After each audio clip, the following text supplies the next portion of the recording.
Oh, did they play the... I think we started. There's no music in my ear. But here we go. Sorry, that's the worst intro of all time. But I didn't hear any music, so... Anyways, welcome to episode 386 of FloWrestling Radio Live. I'm your host, Christian Piles. Joined, always, on occasion, and today, with his red mug in Easton, Pennsylvania, the Red Rover himself. I can't hear Willie either, but there he is. He's in Easton, Pennsylvania. Can you hear me? And there he is. And to my left, Stephen Kyle Brackey.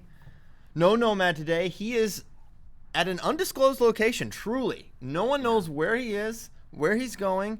He is a mysterious person. And, you know what? We'll respect his privacy at this time. We should, I'll tell you what. Kyle, we should get on this. We should hit social and say, guesses where Nomad could possibly be.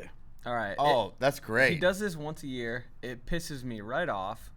Yes, an early P-bomb. What if something happened to him? And Lord, he didn't tell his parents. He loves that it pisses us off. And I told him yesterday, if I had no responsibility or a wife or anything, I would stake him out and figure out where he goes, because I'm pretty woke on him not going anywhere. You know what? I mean, he once got carjacked by Dirty Mike and the boys in his city of residence. Yeah, well, I mean, if your city of residence is a large city like Austin or like, Detroit or something, it's like, that's where you're likely to get carjacked. So I won't actually fault him for that one. But I like to post Detroit and Austin. Well, it happens. The point is crime happens. Things happen, right? But yeah, he is gone. I guess he'll be back next week. Could be just a long weekend type of situation. Yeah, that's what it is. I think he'll be back Monday. He'll be back Monday.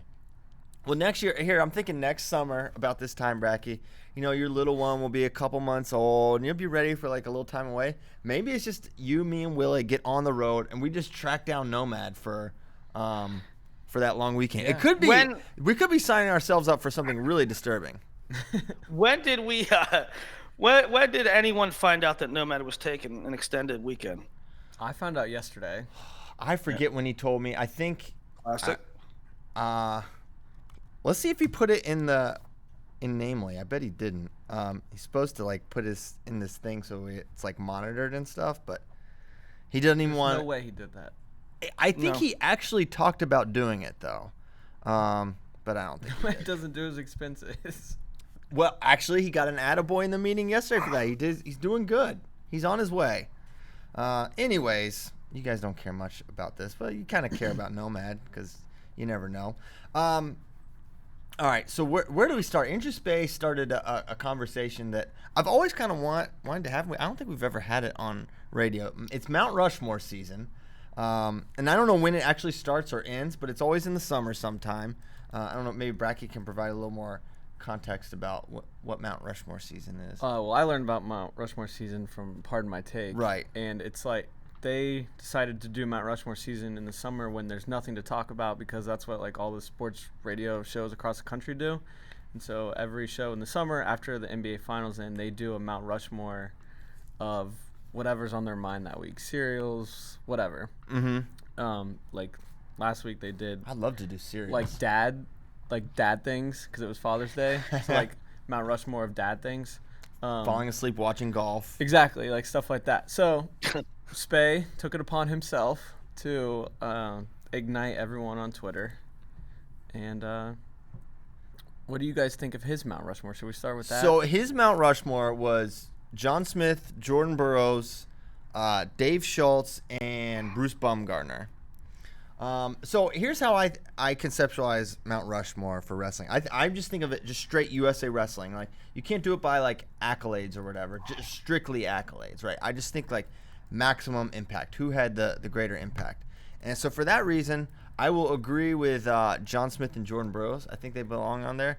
I honestly don't understand Dave Schultz on there, just from a credential standpoint or whatever. I mean, it's not as fun to like discuss when the guy like tragically passed away.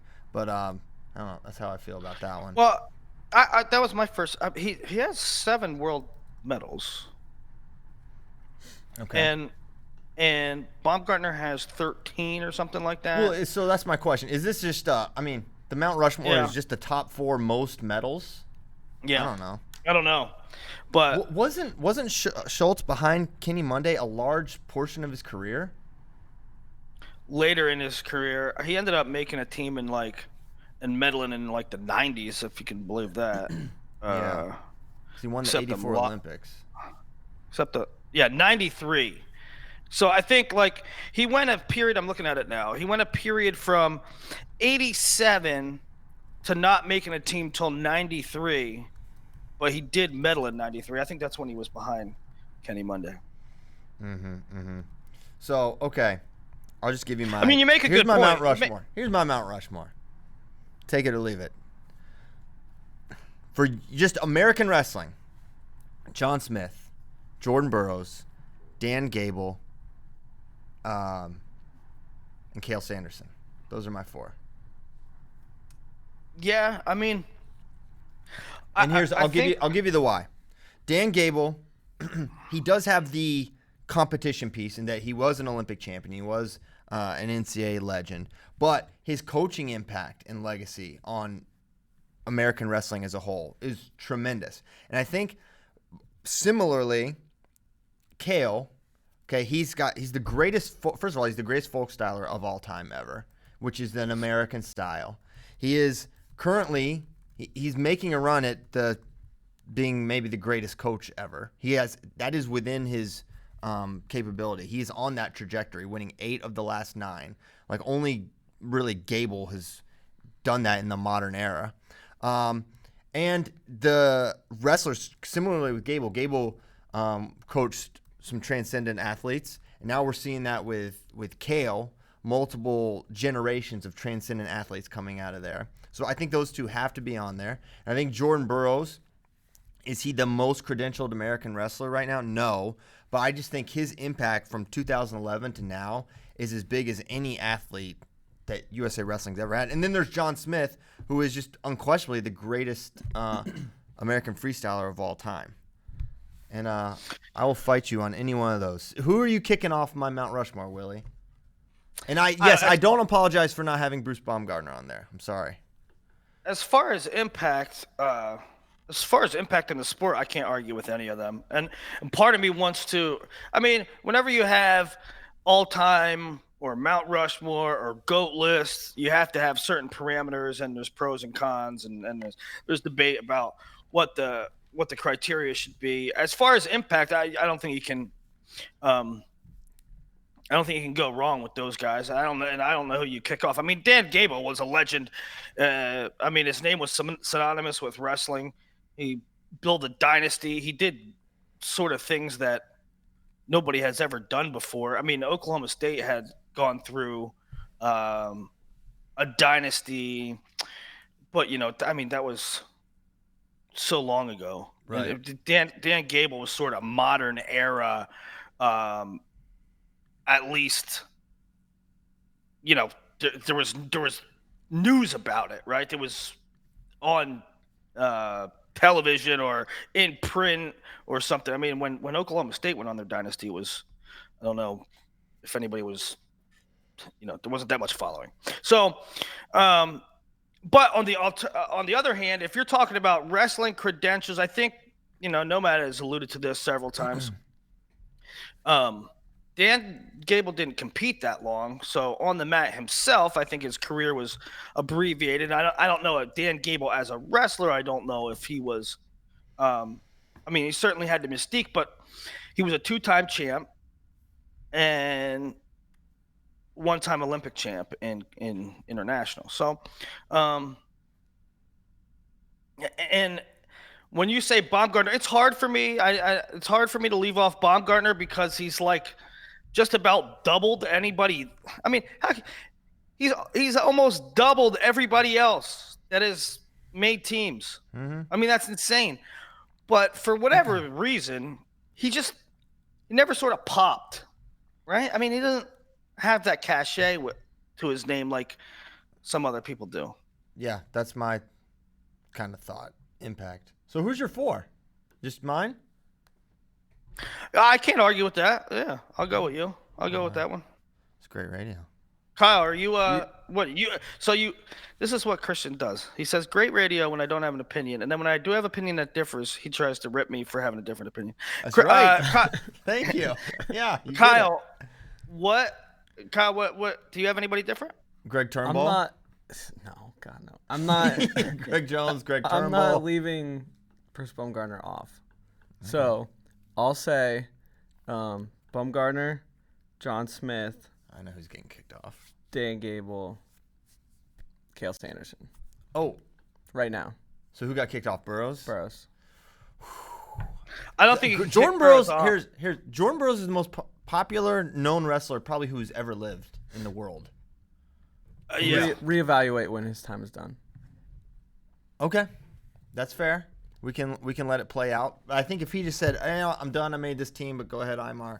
I think even at this point.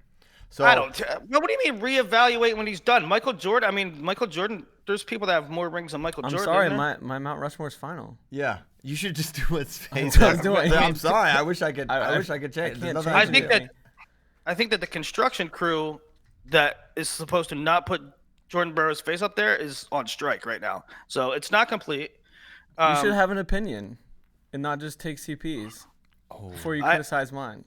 I'm having an opinion right now. He's about to put Bobby Weaver on there. I know, but why don't you just come up with Bobby your own Mount Weaver? Rushmore? Pains me to say.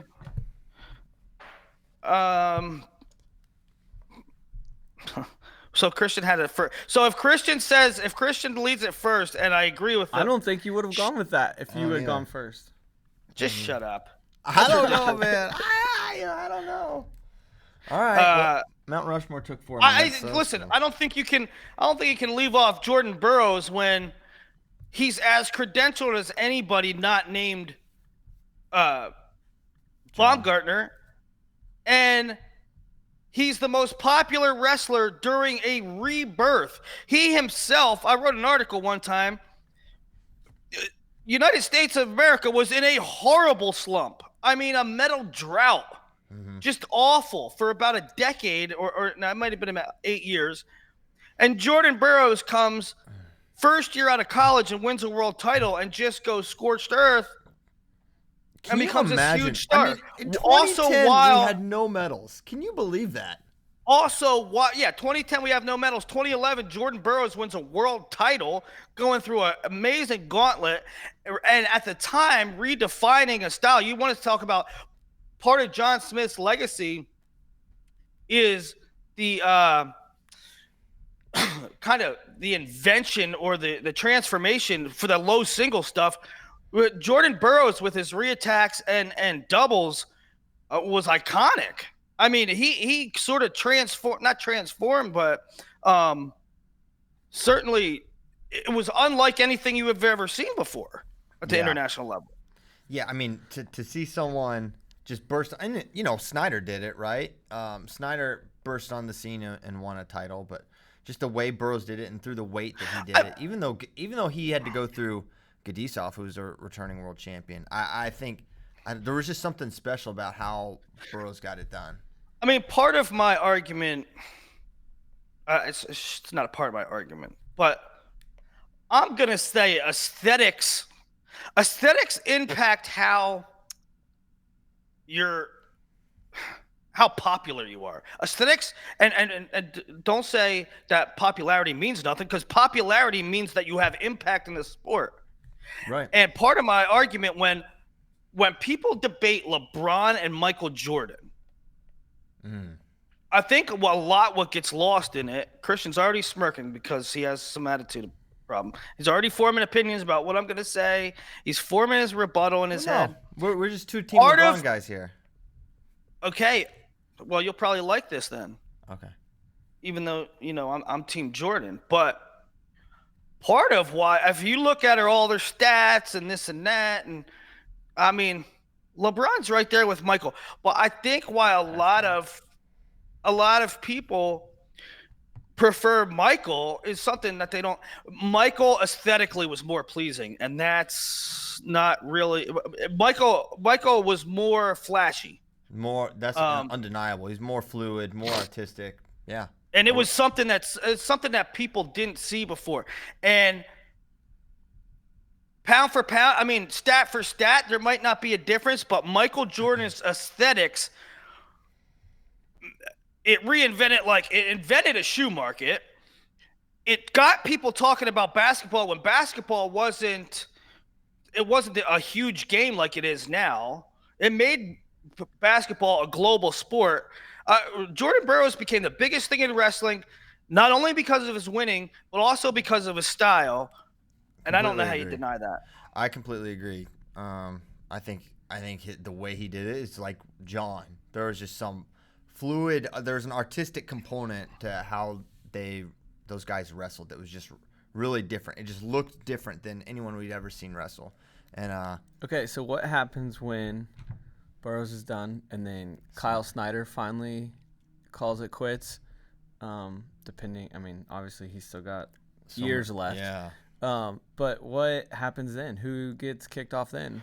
It's going to be tough because, and here's the thing, this is kind of to Willie's point, at least for me, and this is what, with Kyle, it's definitely something where you got to wait and let's see how this career plays out because he's like 23 or 24 or whatever, and he has said he wants to wrestle in like 5 Olympics or something crazy like that. But he's someone that he could just be, I mean, he's already got 3. He's 3 for 4 right now at this point in his career. It would be, at this point, if he doesn't get to 6, it would probably be surprising / disappointing, right? Like that would be shocking. What he did it at what, 20 or 19? 20? I think he was 19. I think he was 19. True, after his true freshman year. We should know this. We've probably said it 1,000 times, but I don't remember. But he's one where I could see the aesthetics of how he wrestles, like juxtaposed against Jordan. It's definitely different, right? And it's not as like eye catching. He's like kind of beats you up a little bit. He's got some really nice leg attacks, but it's just different than Jordan. He's a bigger guy. Is part of this, I mean, when you're trying to put a parameter together, is it at the end of the conversation, is the most impactful wrestler that should go on Mount Rushmore, is it basically brand, what their brand is or was? Because Dan Gable's brand was enormous. Jordan Burroughs' brand is enormous. Yeah. John Smith's brand is enormous. Cael Sanderson's brand is enormous. Mm-hmm. And if Jordan Burroughs ends up with, what does he have now, 7? He's at 5. No, I'm just talking about medals. Well, yeah, okay. 5 gold, 2 bronze, right? Yeah, sorry. Yeah, let's just say in some scenario, Kyle Snyder ends up with 2 or 3 more medals than Jordan Burroughs. Does that supersede Burroughs' brand? I don't think it does. No, it won't. He'll need to, be in the 10s or something crazy like that, which is very possible. I mean, he is going to medal every year. I mean, I just don't, even though he didn't medal at Oregon, so listen to me. But I just don't see a scenario where that guy's not one of the 1 or 2 or 3 best guys. No, I mean, a tournament where more than one person can beat him is sort of unthinkable at this point in his career. Let me ask you this. If you juxtaposed, compensate for inflation rates sort of with the way the media is now. Okay. Mm-hmm. If you let's say Kyle Snyder medals 10 times and you juxtapose that with Bruce Baumgartner, what would Bruce Baumgartner's brand be now if he was making world teams for a decade and a half?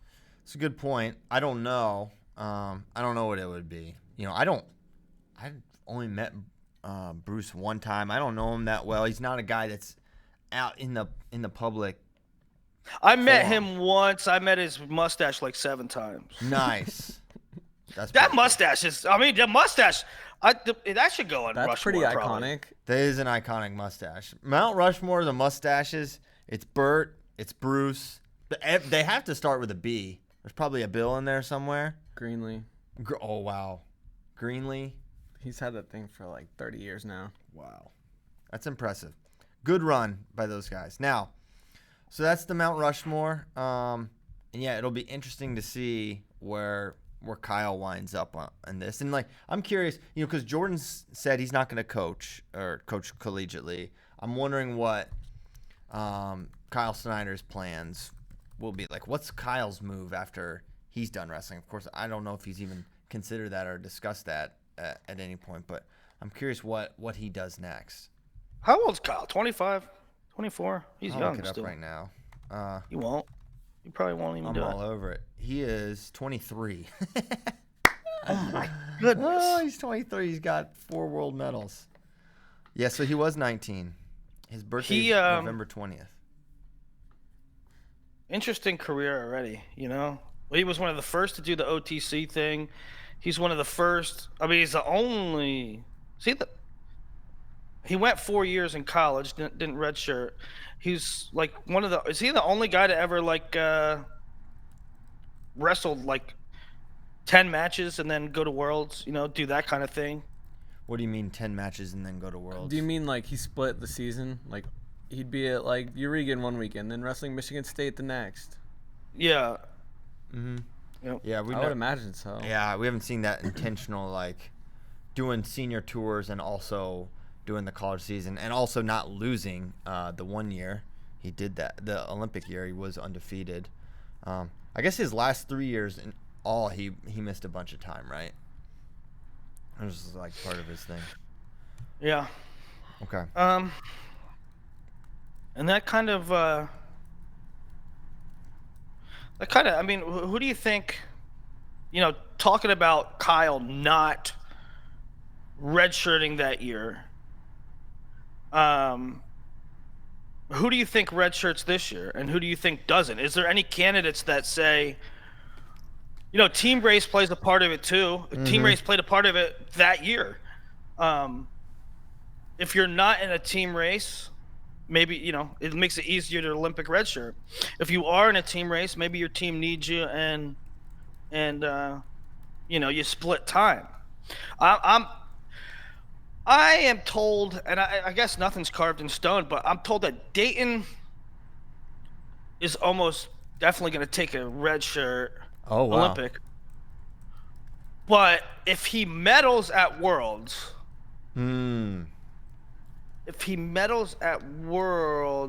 he's more likely to wrestle. I forget what he said. Yeah. What I forget what they said. Dang it. But Dayton's likely to take a red shirt. Okay. Olympic. It would seem like if he wins a medal, you're really just you're more likely to be able to wrestle the season, or at least a portion of the season, do Big 12s and NCAAs. What I also wonder... I want to say they told me opposite. I want to say I was told opposite. I want to say that if he medals, he's definitely not. redshirting. Yes. So remember, and this is another topic I wanted to bring up, but it's filtering in so perfectly now. Olympic trials are 2 weeks after NCAAs. Yeah, that's insane. 2 weeks. The 2020 calendar is insane, and it's not all carved out quite yet, but it's pretty insane. Let's just talk about that. Let's talk about trials. Let's talk about Dayton a little bit more and who's maybe going to take those Olympic years. I like that topic. I don't want to get into the whole 2020 calendar. Yeah. So we think Dayton will. I think Spencer wrestles. That's my gut. I do too, though. For Spencer, and he is gonna. I do believe Spencer is gonna make a run at 2020 for sure. So do I. It's just, I don't know. For Spencer to not wrestle for 3 years of freestyle, and then, hey, when I'm gonna make a run, I'm going to wrestle NCAAs on March 23rd, and then April 3rd, I'm going to make the Olympic team. Well, I mean, doesn't seem ideal. How far apart was it in 16? You know, because Snyder had to do it. I think. Yeah, I think yeah. we've seen it. I mean, Jaden? you can look and say there's great examples. I mean, you can go back to the old conversation of does folk hurt free or whatever. It just doesn't seem ideal. I mean, what if you? I mean, the kids, not just style wise, but you know, you could jam a finger that lingers. You could break a, you know, and NCAA kids coming off the NCAA mats are pretty banged up. Yep, that's why I would imagine you'll see modified seasons for a lot of these guys. Spencer. I'm curious about Mark Hall. He's been throwing out a bunch. Like it's almost like it's definitely going to happen, but I don't know, man. Part of me doesn't think it will. I know. I mean, I heard that he was. I don't know either way, but I had heard he was. That was part of my Iowa prediction. No, I was talking to Sean Bourmet about Olympic red shirts when we were at Final X Lincoln, and he was like, I mean, it's hard on the coaches, not just not only who is wrestling and who's not, but then they have to factor in how to move money around, because that's another year that they have to pay a guy, and they unenroll in school. So he was talking about moving money around, and then they have these guys like, say, that are coming in 2020, they're freshmen. They have money allocated to them, so now they're going to take away money from, like, say, Miles Amin, and they have to use that for 20. It gets to be kind of a mess, So can you redshirt if you're not Olympic redshirt, regardless of what team you're trying to make? I believe so. Yeah. Sick. Give me a break. That's whack. Okay. So I don't know who's gonna take an Olympic redshirt. I wish I knew. A lot of people. We need to get Nomad, who is in Parts Unknown, to update who's qualified for an Olympic red shirt. It's pretty much, I mean, the only ones he would need to update from this article are the top 8 at the U.S. Open. Okay. But other than that, pretty much everyone's in there. So I think Jay Nyman's already said he's doing it. He's taking it. Yeah. So, like, is Yanni? I think Yanni is. I think Yanni absolutely is. Man, and that crushes Cornell. They could be so good next year. Who do they lose, though? Who would be a senior this year that's a big piece? Not Max Dean, not Ben Darmstadt. Ben Hannes Green Ellis. Womack, I think, is a senior this year. Okay. What's Tucker?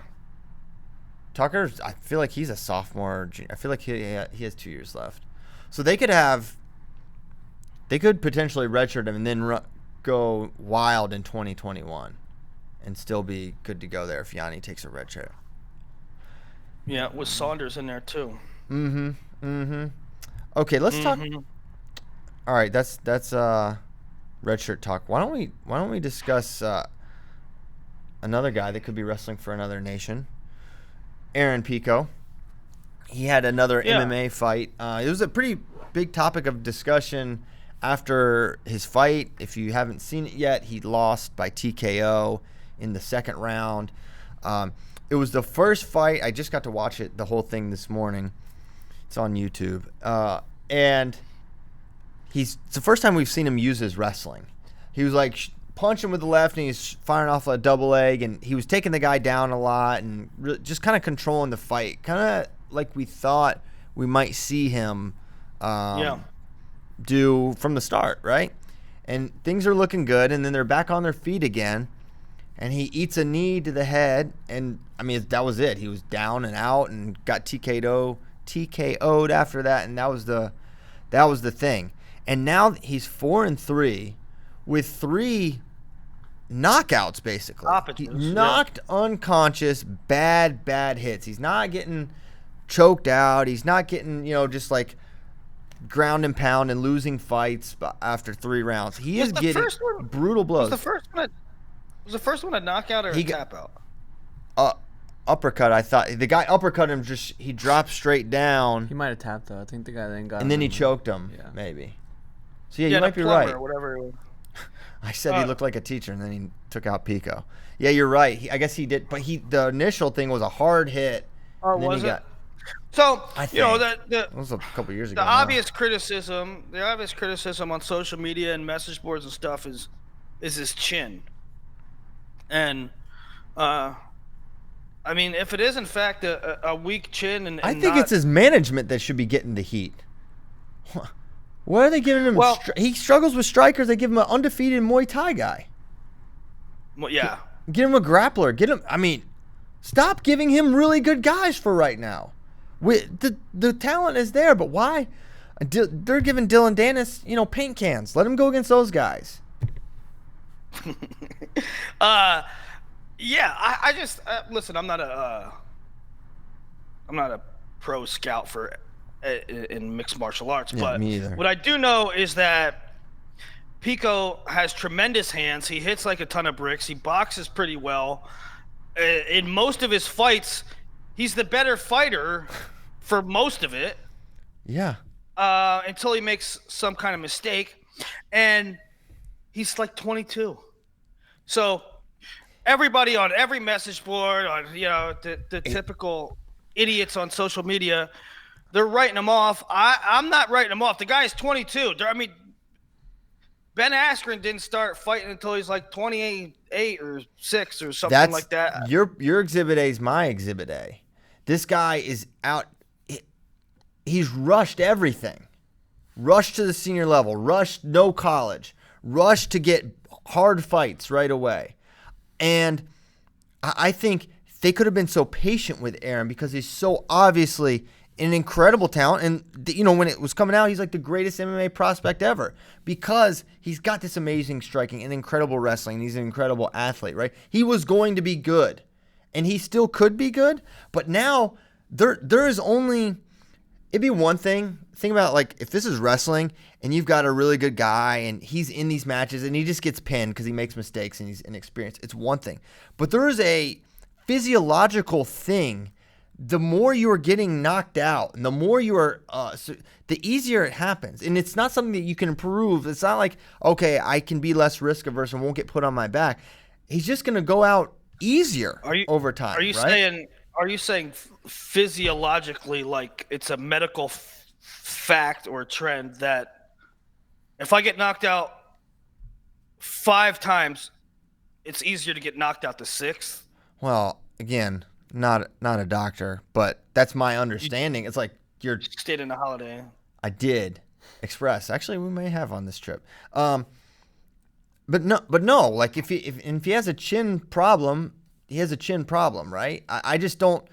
I think you're not a message board idiot if you think that the Pico situation has been mishandled. And if you think that the way his career has started and if you think that the way his career started could not have long-term impact on how good he could potentially be relative to if he had been eased into this a little bit more.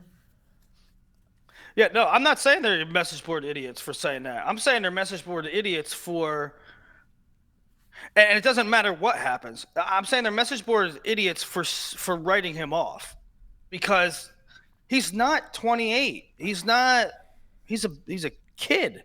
Nobody even started. There ain't too many people that started their career that young. Yeah, I know. Yeah, that's kind of my point too. Like what? I think he needs to take a year or do something else or just whatever. I just think he is not in a place. He does not have the mental focus to do an entire fight without putting himself in extremely vulnerable situations right now. Like he's clearly I think he was the better guy in every fight. I mean, the first one we don't really know. We don't know about the first one, but he was crushing the guy before that he was winning. He was winning, not decisively, but he was certainly winning the fight he just lost in. So he's the better guy. So it's just like a discipline, and not to say he's undisciplined, but he's just risk averse in his approach. Well, I don't know. Listen, the fight he lost, not this one, the last fight he lost, he was literally going in for the kill and got tagged. The guy was basically out. Yes. And somehow recovered and tagged him. Well, how do you coach that? How do you teach that? I don't know. It's frustrating for me as a Pico fan, as a wrestling fan, that one guy can be superior and the other guy can hit the other guy with one move and, Yeah. And it's not it's like Stephen Kyle Bracke is beating you 8-0 and you hit a headlock, Christian, Yeah. Yep, that may be my one shot.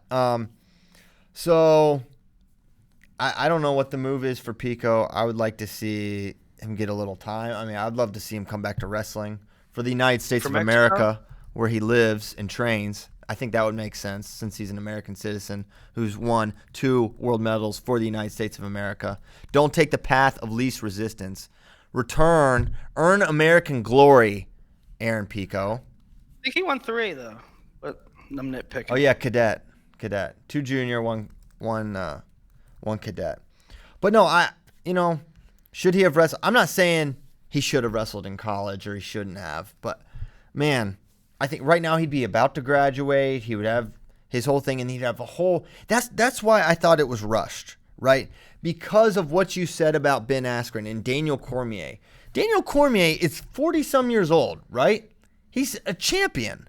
Okay, at this, he could be good for so long. You can fight. These careers are long. Ben Askren is old and also slow, and is probably gonna be a UFC champion, in my opinion. Henry, look at Henry, right?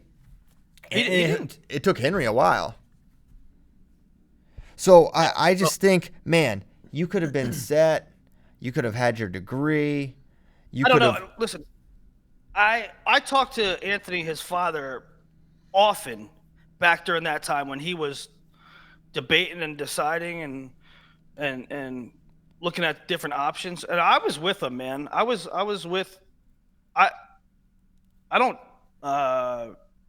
don't disagree with their decision to not go to college or to not wrestle in college. Well, I think what I disagree with is the rush to be pro, or and certainly the rush to fight older. The one guy, I think the guy he just lost to, he's like 14-10. I mean, this guy's fought a million times. Yeah, I mean, it's just that's my read. Just a little rushed, and I would like to see him, get a little more seasoning. Because I mean, honestly, we all want Aaron Pico to do well. Like, we love Aaron Pico, and we love seeing him do it. I think Borks is undefeated also. He's 14-0. Oh, really? The guy he just lost to? The guy he just lost to, I think, is undefeated, 14-0. So he took on a 13-0. Yeah, he's 13-0 going into the fight. 25-year-old. So you just lost by knockout. And so you say, all right, how about Aaron, an undefeated 13-0 striker, Muay Thai guy? Management, Pico management, what do you think? Sign us up. Definitely don't want a nice win. We would love to be at risk of being knocked unconscious at any point in time. This would be ideal. Well, and also, and I get it. Aaron wants the best. Okay, give him wise counsel. Of course he does. He is a ruthless competitor. That's the mindset of every champion. But there's got to be where's the adults that are saying, I know, Aaron, but let's get there, right? Well, and too, I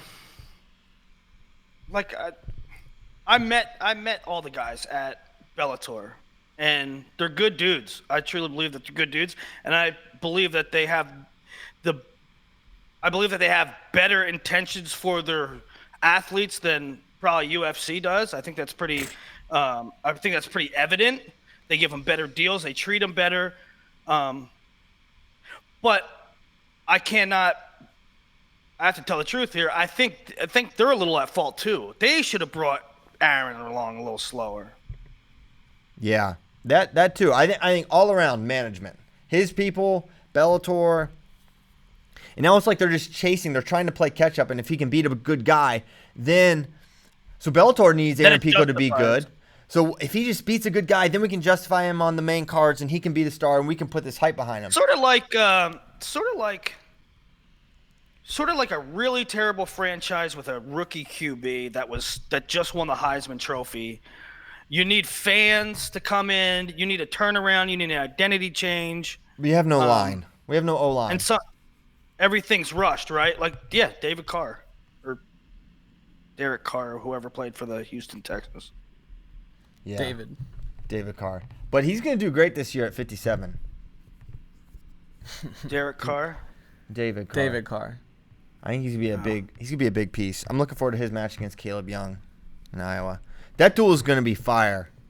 I'm going. November 24th, I think. Dresser said. November 24th. You already know? Dresser dropped it in the interview. I have decided. I'm going. Dresser Preston. Yes, I'm going. Iowa State. In what town will it be in? Ames, Iowa. Hilton Ames, Coliseum. Iowa. Ever heard of it? Yeah, ever heard of it? No curtains. Burn I think 'em. that They burned 'em. They burnt the curtain. He said, first order of business. He said, Pollard, where's the curtain? I need it. I'm lighting it on fire right now. He said, "What? Can I give you your badge and ID so you can get in the room? Get me fire in the curtain. I'm incinerating it. Now there's no curtain. Now everyone can come and watch wrestling. They're gonna fill that sucker up, I hope." Okay, a little curtain talk, a little dresser presser. Pico, any final Pico thoughts? No. Cool. Although, when's Ben fight again, Christian? Let's talk about. July 6th. I don't want to talk about that. Well, I just wanted to ask a question when he was fighting. Some wrestlers, there's a ton of wrestlers in UFC, and I don't know. This is a good time. Maybe next show. We'll do a wrestling roundup in the UFC. When's Daniel fighting? You have any idea when Daniel's fighting? No.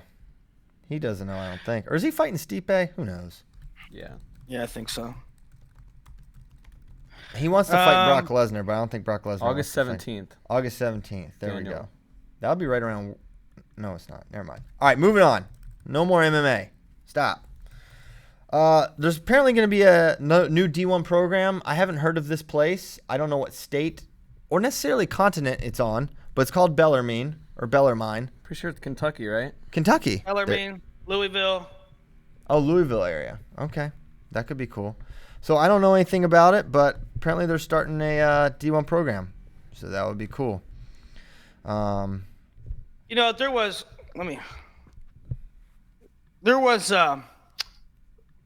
chatter. There was serious chatter for a minute that Louisville would add.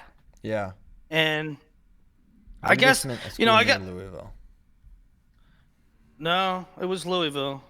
There was a movement to get them to start a program, and this Bellarmine team, I guess, apparently absorbed it was only started a decade ago or something when it absorbed an NAIA program that was becoming defunct, and now they go from non-existent to D1 rather quickly. They wrestle in a conference that doesn't have, or they're going to a D1 conference that doesn't have any other wrestling programs in it. You have to assume that they'll probably be SoCon, right? I don't know. Maybe Pac-12. I'm not ruling out Pac-12. Oh, it's so stupid. But Pat Tossi today tweeted that Mike Moyer is making a pitch to 3 D1 ADs in the South, this week. And he says he doesn't, the tweet said he doesn't know if it'll go anywhere, but it's a good thing.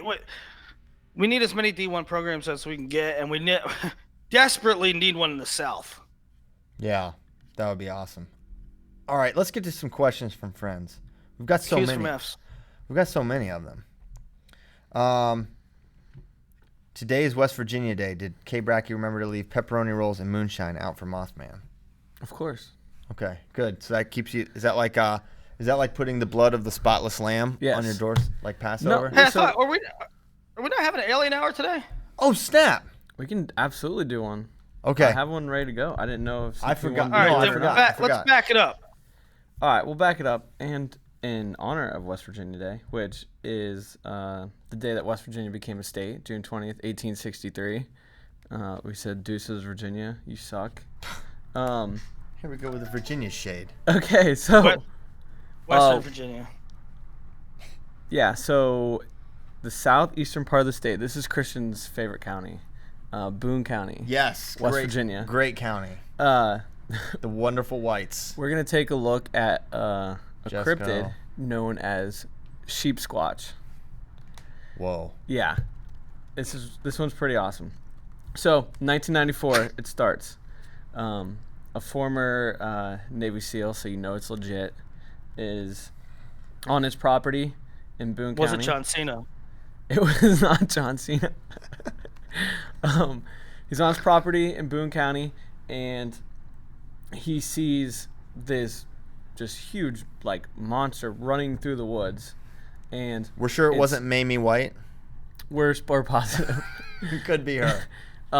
It's like 7-8 feet tall. It's all white, and then it has like the sheep's horn on it, and it also, the weird part too is it's a tail like a possum.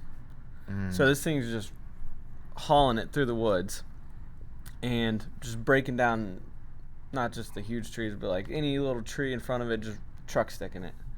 So then a year later in Boone County, a couple is driving down the road and they see this thing go across the road. So they stop and pull over, and they're like trying to look into the woods and see if they can see what they just saw again. And all of a sudden it comes like running back out at them. So they take off, they get in their car real quick, but like as they were driving away, it just like swiped at their car. And when they got home, The sheep squatch did? yeah, oh yeah, the sheep squatch is it's very aggressive. Does a sheep squatch have like nails? Does it have like claws? Yeah, it's like claws. What? Yeah, so you have it's like a regular hand, but it's huge claws at the end instead of just. It doesn't have like. fingernails. It doesn't have cloven hoofs like a sheep. Correct. But it has a prehensile tail, which is really scary. Yeah. Because it can like hang from stuff. They get back, and the whole side of their car is just torn up from the sheep squatch where it swiped at them. Then, a few years later, in 1999, a family is out. They have this bonfire area on their property, and they're out just having a little bonfire get together, and they hear what sounds like they thought was a deer or a bear, like near their camp. And so like they were starting to like get ready to head back because they're like, we want to obviously get out of here. And then sheep squatch just comes in and is like ready to tear them apart. And so they book it back to their house, and there's kind of like a break in the woods when it gets like close to their house. And as soon as they hit that like break, it just stopped. It doesn't want to be out in the open. Yeah, it just stopped and apparently just let out Smart. this like Sheep squatch pretty smart. Yeah, so it just lets out this loud like yell. Shriek? Yeah, like you don't want to mess with him. Okay? High IQ cryptid. Yes, and then in 2015. Oh no. In Falks Run, Virginia. Oh wow. The beast was spotted again by campers. They saw it up on a hill, and then it like looked down and spotted them, but there was a little creek separating them. So when it came down the hill, it was still this creek away from the people, and it's like trying to figure out a way how to get over to them. And then finally, it's just like, I'm gonna walk through the water. And so it starts walking through the water, Run itself. and they just take off running. And So is sheep squatch? Does this creature walk around on 4 legs or 2? Stand straight up. Classic sheep squatch. Classic Yeah. iPad. So anyways, it finally stops chasing them when it hears this like it wasn't from sheep squatch, it was from somewhere else, another loud screech, and then sheep squatch like turned and went back that way. So it was like almost like, hey, get back here. Wow. So sheep squatch. So this has been reported multiple times. I mean, And some very of them. recently. So no bodies. No bodies, but it is willing to try to attack people. Yes. So What is the So no body. So what's the KBDR? I'm gonna give it a KBDR of 6 at the moment, but could definitely increase if he actually gets a hold of somebody sometime soon. Yeah. I think if you threaten the sheep squatch, you're gonna get tore up from the floor up. Yeah, It's gonna be a really bad day. yeah, he is known to be. Folks Run, very Virginia, aggressive. in Rockingham County, where Harrisonburg is, or James Madison University, where our very own wrestling nomad attended. Oh, Is man. it possible Circle of Life? Oh man, Nomad, and it would be very nomad if he is on this hunt for the sheep squatch to avenge it, going back to his county where he was educated. That would not surprise me. would not shock me one bit. It's Folks Run is adjacent to Coots Store, Virginia. So I something put to think about. I put a tweet out from the FloWrestling account asking people's opinions of where Nomad went. Yes, And this is a then great if they question. Yes. if they see him, to send us pictures. That would be great. Nuts. Or even encourage him if someone that looks like him, a potential nomad. Oh yeah, You don't kinda have like to. It doesn't have to positively ID it. Right, kind of like the Where in the So- World is Scott Van Pelt. I didn't know that one, but yes. He on his show, people just send in pictures of bald guys that look like him. It's funny. That's great. So Kyle, I'm down with the cryptids. I'm down with the cryptids. I like the stories. I like the stories, especially when they have multiple encounters. Mm-hmm. The more encounters to me, the better the Alien Hour cryptid stories. Absolutely. No doubt. But how do we know that it's not Remy Gallard? First of all, and secondly, look up Remy Gallard on YouTube. And secondly, part of Alien Hour, I want eventually, long term, the long con here is that I want to convince, or I want to at least plant the seed and plant the level of doubt in Christian's mind that aliens really do exist. So can you do me a solid? Next show, give me some or not next show, but next Alien Hour, come hard with an alien encounter. Yeah. Mm-hmm. There's been a lot of stories coming out recently where like the government is like pretty much acknowledging that they look into this stuff, and they get reports all the time from like military members about UFOs and flying objects and stuff. Okay. Got it. Christian's gonna be really sorry one day when he gets abducted. One day we're gonna convert him live on FRL. They wouldn't abduct me. Okay. Questions from friends. We have so many of them. We already know that that Kyle put out the pepperoni rolls and moonshine. We stopped at a gas station. I was pretty pissed. Oh yeah. In West Virginia, it was southern West Virginia. I'm not even sure where it was. North of Blacksburg. Yes, just north of Blacksburg, across the border. And because Caleb had to pee. And I go in, I was like, oh, sweet, I'll get a pepperoni roll. This place didn't have pepperoni rolls. Yeah. I vote for it to be shut down. And it even had the coal miners keep the lights on thing. Yeah, so you thought this is a true through and through West Virginia joint. Yes. Wrong. And then I was like, because I couldn't find them. I was like, got pepperoni rolls? He's like, no. I was like, what? You're closed. He closed them down. The place is not open for business. You can't even get gas there anymore. On your road trip, I still did not have Casey's Pizza. Did you guys have Casey's Pizza? We didn't. I wanted to stop there. I offered it, but we just went to a Subway instead. Sorry, Casey's. We'll have it sometime. I dare say we'll be in Iowa again. Okay. Gene Parmesan, what's worse, burning your tongue or getting something in your eye? Use a worst experience of each to judge. I actually thought this was a great question. I'm curious for Willie's answer. That's what he's leading off with. Well, I led with pepperoni rolls. I'm gonna go see gout. Come on, it was an or. All right. I'm gonna go. What is it? Eye or burning your mouth? Tongue. Tongue. See, tongue. They your mouth recovers quicker than anywhere else because of the liquid, I guess. I don't know. Complete opposite here. So the immediate terror of getting something in your eye and you can't get it out for a while, you're like, is this my life forever now? Is there something in my eye as long as I live? I can't get this thing out. So that horror is horrible. However, within a half hour, you'll work the thing out. But the tongue burn, while never that bad, is with you for a week or two. Mm-hmm. So it's a classic, which do you want to deal with? I'll say I'll take the tongue burn over the horror of am I going to be half blind the rest of my life? I'd take the tongue burn. That's a good Don't mess with, listen, don't mess with the eyes. Nothing should mess with the eyes. As Dwight Schrute said, the eye are the groin of the face. Yes. And he's right. He's right. It's very vulnerable. Where is Gavin Teasdale? Iowa City, Iowa. One other question here.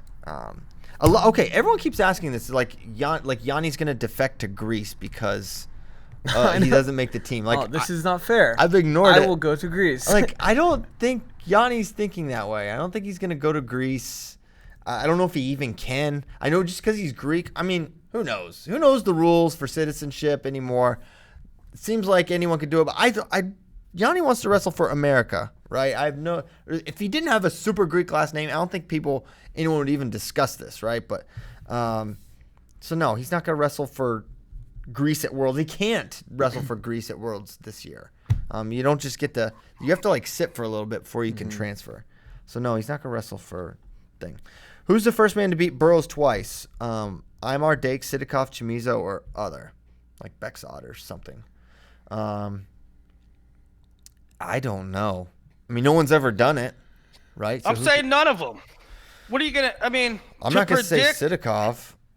I think Dake is most likely. That's what I was gonna say. I think Dake is most likely. Most likely, but not. I'm not. We're not predicting it. We're just saying like he's got the. I don't best think chance. it's. I don't think it's. I don't think it's Dake if it's most likely. It's probably Sidikov. But basically, you're saying I'm going to say no one because it's never happened, and so that would go against history. But if you're going to say you have to choose somebody as the most likely, then that somebody that's most likely is at Worlds. Oh, okay, maybe. I mean, he's lost to Dake at trials before. I know, but he's not. He's gonna. The most likely is somebody that he's going to face sooner. Or we just think he's gonna win Worlds and beat those guys and drop a match to Dake because he has to wrestle him 3 times. He doesn't have to wrestle Sidikov but once, but he's got to wrestle Dake two at minimum, potentially, or Imar at 2 at minimum, to up to 3, which has happened before. So for that reason, I will say Dake is the most likely, but I won't say next. But he will see Sidikov next. He will see Chimizo next. Not a guarantee he faces those guys. Yeah, I'm fairly confident that he's gonna beat those guys. I am too. So I don't know. Maybe it is Dake. Yeah, there we go. Okay, one more question. This will be more for Kyle and I because Willie wasn't there on the trip. Little Jerry Seinfeld. Under the radar guys who impressed or surprised in the room during your Final X road trip. The obvious answer is Kyle Brackey, who was on fire in the Seabolt practice. This man, he still got it. Brackey 2024, we determined. He's going to ramp up. He's going to take this cycle off and then ramp up in 24 and make his comeback because he's a transcendent parterre offense athlete. Thank you. That means a lot. I mean, it's just facts. I just saw it. Wait, is Kyle's gut wrench in the room? Does that confirm Nomad's theory? Of that gut wrenches are a thing? Yeah, this year. No, it's the opposite because he's always had it. It's not like he learned the gut. He had always had it, right? Yeah. I thought Sasso looked really good, and I thought Karchlo looked really good. And watching them wrestle each other was like probably the most exciting role that I observed on the entire trip. We're running that at 10 a.m., I think. Oh, lucky you guys. You go. You should watch it. You're going to certainly enjoy it. So those are the guys for me. I don't know if you had any that stood out. I've been hearing a lot about Hunter Bolin in his redshirt year, and watching him wrestle with Ty Walls. He looked good. Yes, he did. Can't wait for Hunter Bolin next year. Okie doke. Go, Willie. What? I don't know. Excellent question by Ramey Walther. Oh, wait a minute. When we were at Iowa State, I thought Todd Small looked really good. Oh, yeah. I don't know where he gets in the lineup next year, but 25 maybe? Dude, he's not so making big. 25. He's so big. So this guy comes up and talks to me. I'd never seen him before. He was working out with David Carr. And I don't know anything about him, but he won in JUCOs once or twice or something, right? Twice, yeah. 2-time JUCO champ, so legit, right? And so my way of not sounding super ignorant is like, oh, what weight are you thinking next year? He's like, I don't know. And this guy is big. I'm thinking like 49, 57 maybe. He's like, probably 33 or maybe 25. I'm like, I was gonna say, didn't he win his titles at 25 or 33? he's so big, Willie. He's huge, Willie. So after that conversation, Bracky was there for it, but Holmes wasn't. So I was like, Holmes, remember that guy that talked to me? Car, they were working out together. He's like, yeah. I was like, what weight do you think he might wrestle? He's like, I don't know, 57, 49. I was like, okay, good. It wasn't just me, because he looks enormous. So last year he split time. He wrestled the majority of the season at 33, and then went 41 at the last chance open. But at Southern Scuffle, Small, was that the Scuffle? yeah, 133. Interesting. Lost to Sean Nickel twice, 5-4, 3-2, but had wins over Pingilly, Dang, Pingilly had a nice end of his season. Casey Cobb, Tribus. Dang, that's interesting. So yeah, Beat Jens Lance. okay. That's Beat really Paul Glenn. Really? Mm-hmm. That's really legit. Paul Glenn, who made the finals of Midlands. Midlands. That happened, I think. Yes. It did. Yeah, I was gonna say he's working out. When you said he was working out with Carr, that was surprising because I thought he was a smaller guy. Well, I don't know if they were wrestling. I think they were just getting a workout. They're probably drilling. Who knows? He's big, though. I'm telling you, it looked like, yeah, those two would be good drill partners. I mean, Austin Gomez was going with Chase Straw, who's a 57-pounder, Yeah. the whole time. And honestly, he wasn't that much smaller. He's big. David Carr looked good, too. Yeah. Of course. He kind of always looks Yeah. really. He was going with Ian Parker, which is also like 2 weights apart. What was the question you saw? Please read it, Willie. Okay, I thought this was a great question. Wrestler A turns Wrestler B 4 consecutive times. The first turn was iffy, and Wrestler B successfully challenges it. Do you want it to go back to that point and take the other 3 turns off the board? Yeah, that's okay. So this is maybe that sequence scenario where, Yeah. we say we don't know, but yeah, that in that scenario, no. But I don't know. I don't know if you go back, and that's the problem. That's the main problem with the folk style rule, right? Like a cool thing could happen afterwards, but it goes back to the point of the bad call, which, yeah, I don't know.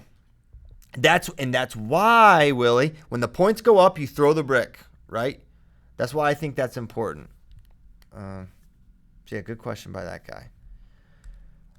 I don't want to do 2020 lineup. I think that's a bigger question. Thank you, FRL account at nomads_fridge, which is just his avatar is a picture of a refrigerator. Has there been any what was that guy's name? What was that guy's name that was an ABA star? That we Mango Johnson? Mango Johnson. Has there been any Mango Johnson sites? Mango, where you at, man? I need a Mango Johnson. Mango, listen, and a lot of you guys complain about not getting your questions answered. I'm going to be honest. If you have an FRL-themed account, I'm more likely to give you a look. Period. Bottom line. Is it fair? No. Does it matter? No. I choose the questions. We choose them. And if your name's Mango Johnson, a name we invented here, yeah, we're more likely to ask your question. Those are just the rules. Yeah. And do with that what you will. As much as I love, and I do love accounts that are made off of FRL, FRL Inquisitor, Willie's Goutfoot, Christian's Bracky's Eagle statue. Bracky's Eagle. I love them. But put in the effort. You got to, be prolific. Tweet a lot. If you're going to make an account, keep up with it. Or only make it for FRL questions. One or the other. Yeah. Hot or cold? Lukewarm spitting you out. Okay, 3 count, no biscuit. Would you rather take a club from Marinelli or be gutted by Dan Dennis? I know my answer right off the top. I'd rather be gutted, I think. I would not. I would rather. I feel like I can. I don't know. I've certainly never been clubbed by Alex Marinelli, but I feel like my body can I've been hit pretty hard many times before, and I just feel like I can take a hit. I am worried if my ribs break, that will suck for weeks and weeks and weeks. That would be horrible. There's a good chance my ribs would break, and also I have no idea what I'm doing parterre defense wise, so I can't even protect myself. See, I feel good enough to, like, I know he's going to turn me, but I feel like I can protect myself enough to where I can just roll and won't get hurt that bad. But Marinelli club could do One good permanent club. damage. I think I can do it. I think I can withstand it. I feel like the ribs are going to linger. The rib injury would linger longer. Mm-hmm. Like, make it hard to breathe and everything. Yeah. Unless you get CTE. Yeah, that would be bad. But I don't think I'll get that from one club. I'll tell you, did I say this on last show? There's a high probability I said this on last show. But talking about clubs and stuff, I don't know if it was the lighting or what it was at Final X Lincoln. Yeah, I know what you're going to say. Man, when you would see the clubs of Dayton and Gilman and the sweat and like Jordan Burroughs and Imar Clyde and the sweat go everywhere. I mean, talk about the power these guys have and the low-key violence that's going on. Yeah. No, it's something about the lighting. You could see the sweat pour off with every club delivered and every collision. It was actually really cool. Okay, friends. Let's call it. Friends. We have a keynote speaker that started 11 minutes ago. I don't want to miss it. You're going to that? I'm going to try.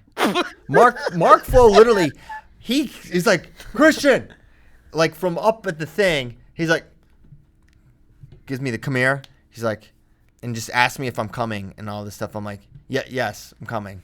What am I supposed to, yeah. So I'm going. We finish this, going to upload the show for you guys, for the people. You're leaving. I am. Because of your wife. Where the hell are you going? Olivia's got an appointment. So going to that. Going to check out Baby Al? Yes. Paul Simon. Baby Paul Simon Bradkey. All right, we are ready to go. Feel free to play the outro music. Thank you so much for listening to 386 episodes of FloWrestling Radio Live. Will we do something special for number 400? Probably not. We're definitely not going to. We never do. But just think about it. We're only 14 episodes away. Send us some ideas. Send us some ideas for what we should do for episode 400. We won't do them, probably, but it'd be great to have some ideas to throw around. Yeah, that's about it. I'm going to look right now. I'm very excited to look and see what people are saying about where Nomad might be. Oh, yeah, I can't wait for that. If you see Nomad, don't just say something. We need the images. Or anything that's proximal to Nomad. We'll take that too. Thanks a lot. We will be back next Tuesday. Nomad will be back. We will maybe waterboard him so we can figure out where he's from. Yep. I think if you do that on a show, it's like international waters. It's fine. It's international waters. You can waterboard someone if it's for entertainment purposes, right? Absolutely. Okay, so we'll do that. We'll waterboard Nomad. Thanks a lot. We'll see you next time, guys.